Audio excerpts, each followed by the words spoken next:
আসসালামু আলাইকুম ভাইরাস, welcome to another very new video. আশা করি যে যেখানে আছেন ভালো আছেন, সুস্থ আছেন।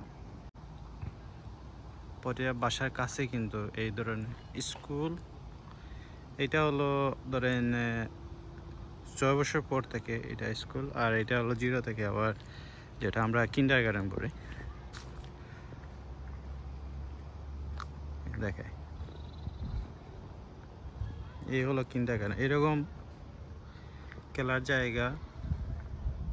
আর ওই দেখেন বাসার সুইডেনের প্রতিটা বাসার কাছে কাছে কিন্তু স্কুলগুলা থাকে, আর এরকম খেলার জায়গা থাকে, আর স্কুলে এইরকম একটা পরিবেশ থাকে যে এখানে বাচ্চারা খেলতে পারবে।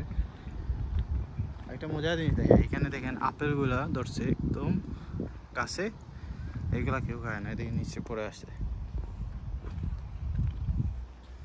এই সামারের সময় এই ধরনের আপেল গাছগুলা ধরেন দেখা যায় সব জায়গাতে।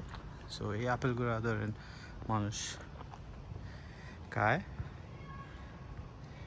কিন্তু বেশিরভাগ দেখা যায় যে এইরকম পরে মাটিতে পরে নষ্ট হয়ে যায়। আমাদের দেশে যদি এরকম আপনার যদি বাসার কাছে যদি আপেল গাছ থাকতো তাহলে কি করতেন? কমেন্ট করে জানাইবেন।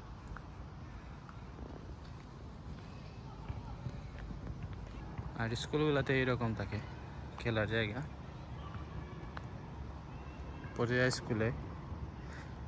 আর ওই হলো বাসা, আর ওই বাসার নিচে হলো খেলার মাঠ আছে, বাচ্চারা খেলতে পারে।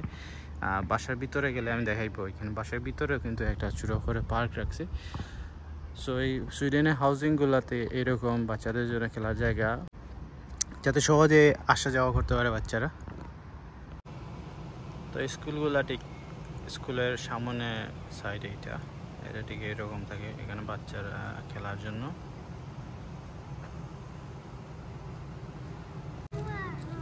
দেখেন এগুলা এখানে পাওয়া যায় এরকম রাস্তাঘাটে, এরকম ধরে স্ট্রবেরি, আপেল গাছ এরকম পাওয়া যায়। বাদে আবার প্রতিটা বাসার নিচে কিন্তু এরকম থাকে, এরকম বসার জায়গা থাকে, এরকম বাচ্চাদের জন্য খেলার জায়গা থাকে। সো এই বাসাগুলো সব কিন্তু সরকারি বাসা, আর এটা সবগুলা কিন্তু সরকারি বাসা। আর এইখানে এরকম। আজকের ভিডিওটা এই পর্যন্ত। ভালো থাকবেন, সুস্থ থাকবেন, নেক্সট টাইম অন্য কোনো ভিডিওর সাথে। আল্লাহ হাফিজ।